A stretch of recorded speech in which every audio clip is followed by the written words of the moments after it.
but they have an opportunity to right the wrong of their leadership. Millions of Americans are counting on Congress in this moment. We need just a handful of Republicans to join with us. I'm confident that we will get this done for the American people because failure is not an option. Vice Chair Ted Lieu. Thank you, Chairman Aguilar. We are all saddened by the sudden passing of Representative Doug LaMalfa. I had the opportunity to serve with him both in the California State Legislature as well as in Congress. He represented his district extremely well. He was conscientious, he was respectful to all of his colleagues, and he will be missed. My prayers are with Doug's family and his friends. As Chairman Aguilar said, the American people want us to work on the affordability crisis. We know that healthcare costs are skyrocketing, food prices continue to increase, and electricity rates in a number of areas are surging. And what is Donald Trump focused on? In his words, quote, running Venezuela. That is crazy. That is not what the American people want. And now, apparently, the Trump administration is taking some of the oil from Venezuela and then using those funds to help rebuild Venezuela. Well, the administration should be focused on rebuilding America and our economy, not on Venezuela. And we have an affordability crisis. And what are Republicans this week focused on? The Shower Act. Showerheads. Literally, they're going to be talking about showerheads when Democrats fought for and got a discharge petition passed. So we'll be voting on extending the tax credits for the Affordable Care Act. I also want to thank Chairman Aguilar for his great work on the January 6th Commission. And this week was the anniversary, 5-year anniversary of that horrific day. I was in my office when we got a knock on the door from a Cal police officer who said you need to evacuate immediately. A bomb threat has been called to your building. So we went down to the tunnels and I looked at my phone and I realized we're being attacked. And we went to the Rayburn office and David Cicilline, then Congress member, graciously let us in. We locked the door and watched TV and realized pretty soon afterwards that Donald Trump had incited this mob to attack the Capitol. So David Cicilline, I, and Jamie Raskin wrote an article of impeachment. It passed the House on a bipartisan basis. 57 U.S. senators on a bipartisan basis voted to convict, the highest in U.S. history. And Capitol Police valiantly fought against this mob and protected the Capitol and protected us. That is a stain that Donald Trump will never be able to wipe away, ever. And 3 years from now, we're going to make sure that the truth will be even louder and that American people understand exactly what happened. Thanks, Vice Chair. Questions? Michael? Happy New Year, Mr. Happy New Year. President Trump spoke to House Republicans yesterday at their policy retreat and said that GOP has to win the midterms or Democrats will impeach him again. They'll find a reason to impeach me. I'll get impeached. Well, I want to get your reactions to that. Obviously, you all are focused on healthcare affordability, but what does it say that the president's focus on keeping the majority is to avoid what he says would be a third impeachment if Democrats were to win the majority? This is no surprise to the American public. Donald Trump is about one thing, Donald Trump. That's all this is about. Everything he does is about him, his name, and his family, and how they benefit from it. He's not talking about why the American people would benefit if House Republicans kept stayed in power. He's talking about how House Democrats will hurt him.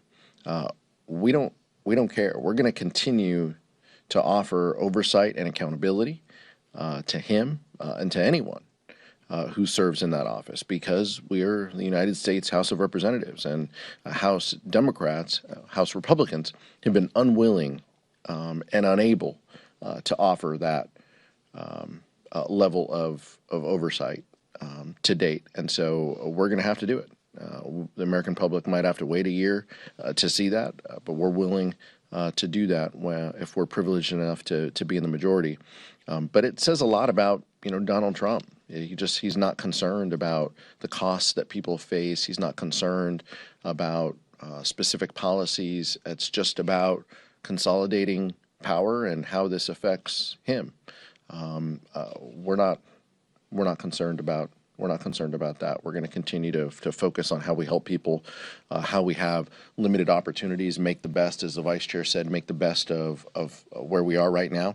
But the fact that we are in the minority and we're able to force votes on overriding presidential vetoes later this week, on delivering health care benefits to people, those are significant wins, and we're going to continue to keep doing that all the way through November. And if we're given an opportunity to lead the American people, we'll see what that agenda looks like. Really quickly, some of your members have introduced or proposed articles of impeachment in response to certain actions that the president has taken last year.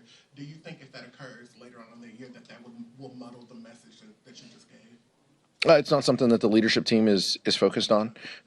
Members are going to represent, the viewpoints of their district, and we respect that.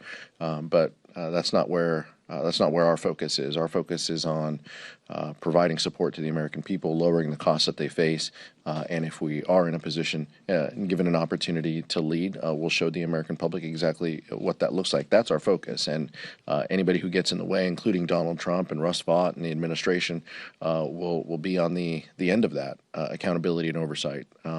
But that's all we're focused on right now. Nick, Mariana. Appropriations question. As you look at the defense appropriations bill, do you think there should be language included on military action in Venezuela or elsewhere?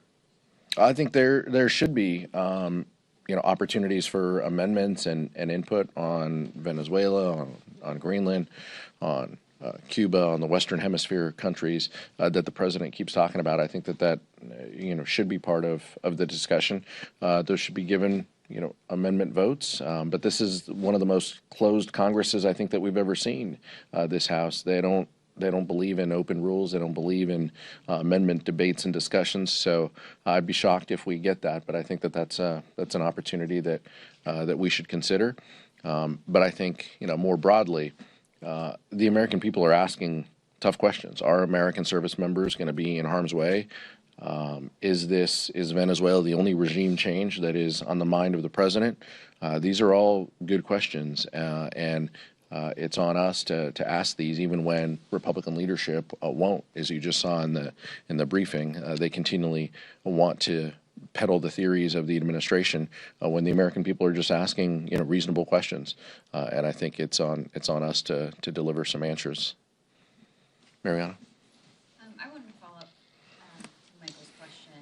There have been a few House Democrats who have called for impeaching Trump over Venezuela. There are other Democrats who rightfully are wondering what's going to happen next, and could that lead to impeachable offenses, not just on Venezuela, potential talks of invading Greenland.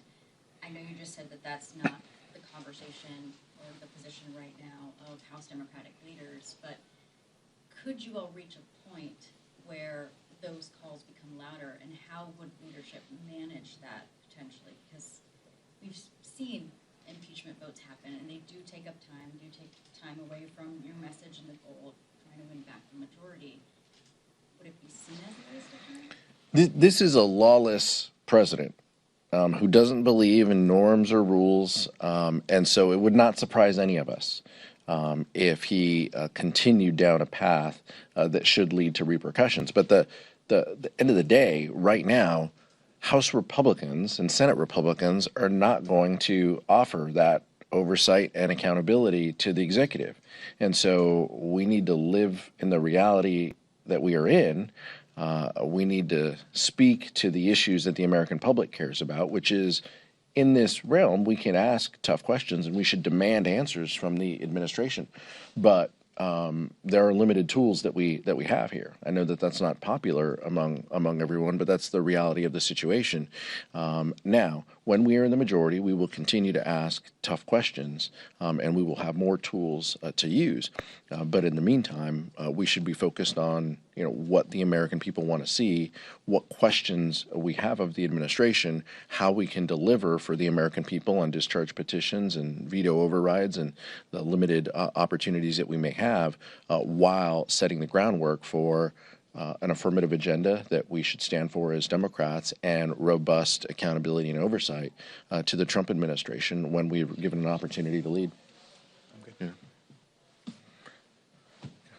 With regards to Venezuela, do you think that some of the rhetoric that you and leadership seems to be pushing, which is overwhelmingly critical and skeptical. Is that helpful to some of your South Florida members whose own constituents might feel very differently about what's happening in Venezuela and maybe supportive of the action? Yeah, I think Democrats are continue to look at this representing their constituents, and some constituencies are going to be more diverse than others, and we respect that. This is the broad mosaic that we talk about within the delegation. But I think every member of the Democratic caucus understands, number one, that Nicolas Maduro was an illegitimate leader. He's a dictator, and we don't lose a lot of sleep about him not being in office. However, we are concerned about what the path is ahead. Every Democrat has concerns about what day 2, day 4, day 6 looks like here, and the administration has not offered any plans, or maybe they have. They've just offered like 12 plans on what that looks like moving forward. That's where Democrats are. Now we're having conversations with stakeholders and ranking members on what war powers resolutions might be coming in order to discuss this and put checks on the administration. I think Democrats should support that and will support that. And we'll navigate those member conversations that we have with interested stakeholders and folks on the Foreign Affairs Committee and Armed Services Committee, Intel Committee. All of these members, should be part of that discussion, including members in Florida. Cassie. Two questions for you. First, I'd like to start with today being the anniversary of the LA wildfires. Congress still has not acted on the governor's $34 billion request for disaster aid. You've been outspoken about the fact that it needs to get done. House Speaker Mike Johnson has indicated he won't do any sort of appropriating or ask appropriators to move on this without direction from the White House. What's your message to Californians who feel like they've been lost in all of this and that they've become a political pawn to this administration? Yeah, I think Californians are rightfully frustrated. I'll defer to the vice chair in a minute here because his district is adjacent to some of the affected areas as well. But I really appreciate the work of George Whitesides and Judy Chu have done in representing their communities. I think Americans, not just in California, but Americans all across this country should be shocked, and they should be saddened that the Trump administration is viewing disaster assistance as a red state and a blue state issue. And that's exactly what they're doing. The vice chair and I have been part of efforts, bipartisan efforts with other California Republicans in order to send letters to the administration and let them know what's at stake and what California needs. California should not be treated unlike Texas and North Carolina when it comes to floods and disasters.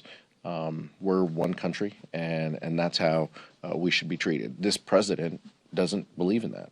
This president doesn't believe in treating blue states the same as red states when it comes to natural disasters, and it's a terrible precedent to set, and House Republicans and many of our Republican colleagues seem content with that, and that's deeply frustrating, and that's not how the process should work. But we're going to continue to advocate for Southern Californians and for any American who's going through tragedy that deserves the attention and support of the federal government.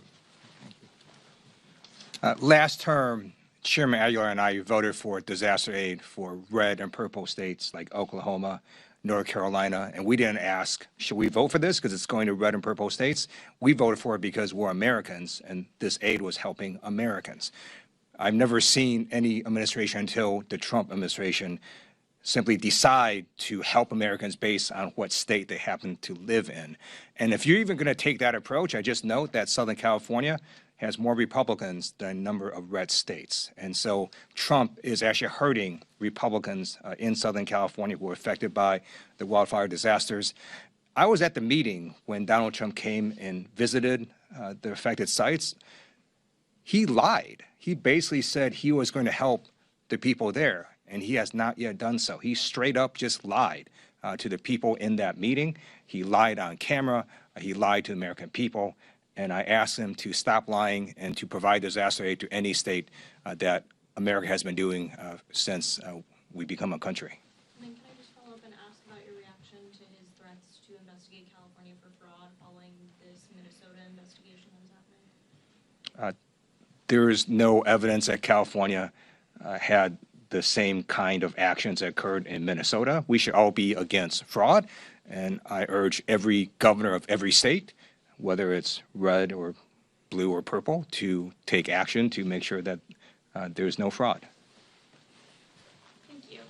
There is obviously a very tight Republican majority right now, and there were a couple of votes before the break where Democrats could have potentially tanked a rule or a vote if they'd had full attendance.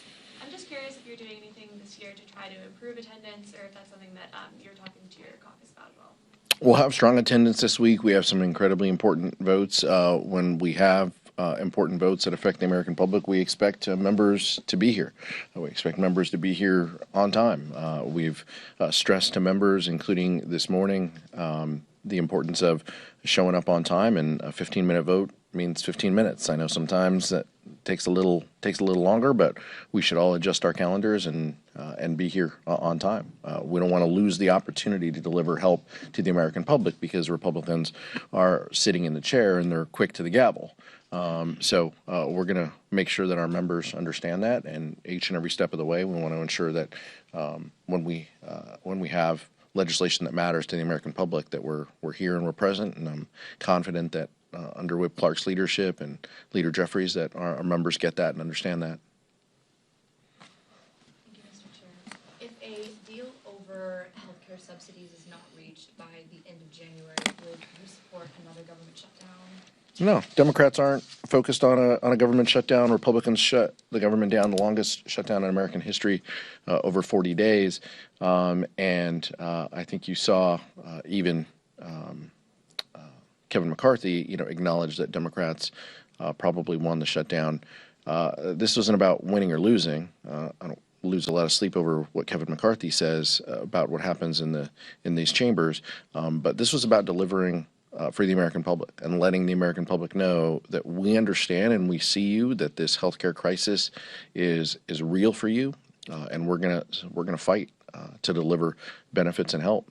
And that's exactly what we did. And the American people saw that. They saw the shutdown end, and they saw that we put up the votes for a discharge petition to force this vote this week. So I think that's part of promises made, promises kept. But Democrats aren't concerned about, and we aren't talking about a government shutdown. You're seeing Rosa DeLauro speak loudly about the importance of voting yes, and I'll be a yes vote on the minibus this week.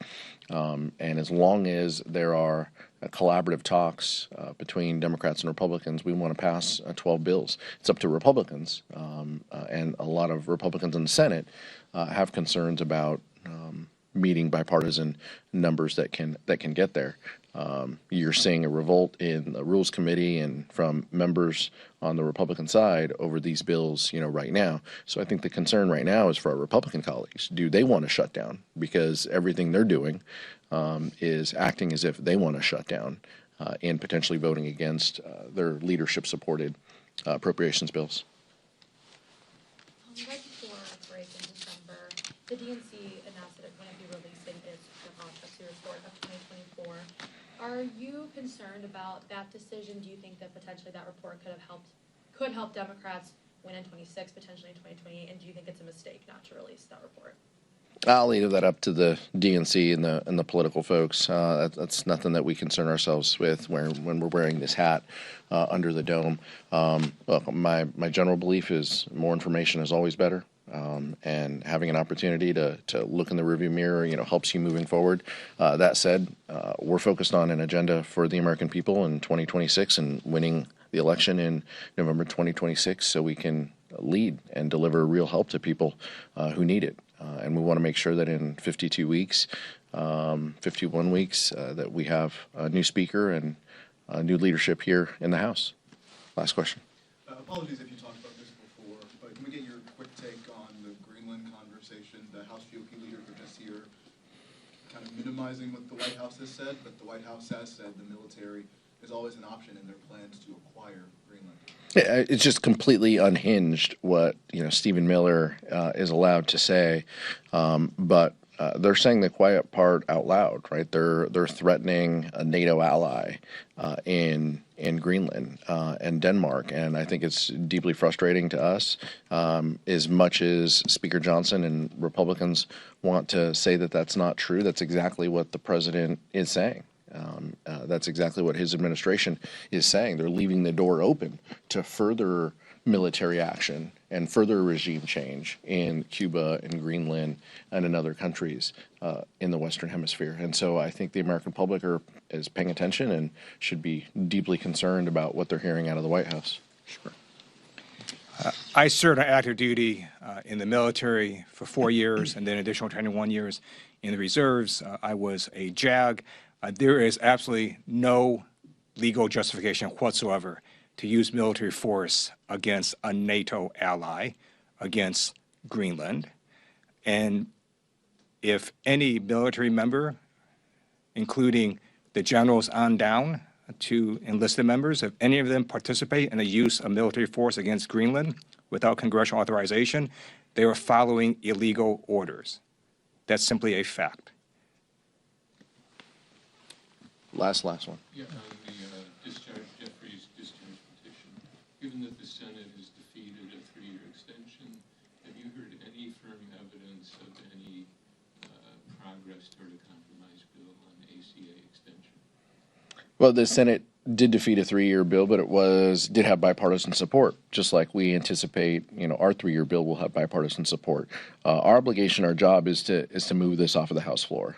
We're not in the majority. We don't get to decide the timeline, but I want to give Leader Jeffries and it's Lauren Underwood's, bill, and all of the members involved a big, note of appreciation for the work that they're doing to get this bill. So we'll get this off of the House floor if the Republicans stay true to their word, and we look forward to passing that in a bipartisan way. We'll get it off of the House floor and we'll send it over to the Senate, and we'll see. They're having, as you all have been reporting, they're having active conversations about what that could look like moving forward. We're aware, we're mindful, we're keeping an eye on what that looks like, and we just want to deliver help for the American public, and we hope that we can do this with the Affordable Care Act tax credits, reopening the enrollment period, and allowing people who have lapsed in that coverage to join back in would be a huge benefit to our communities and the American people.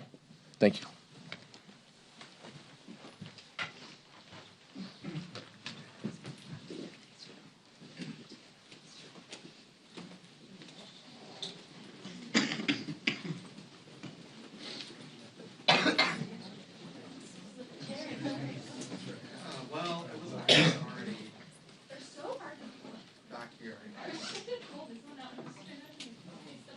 I know.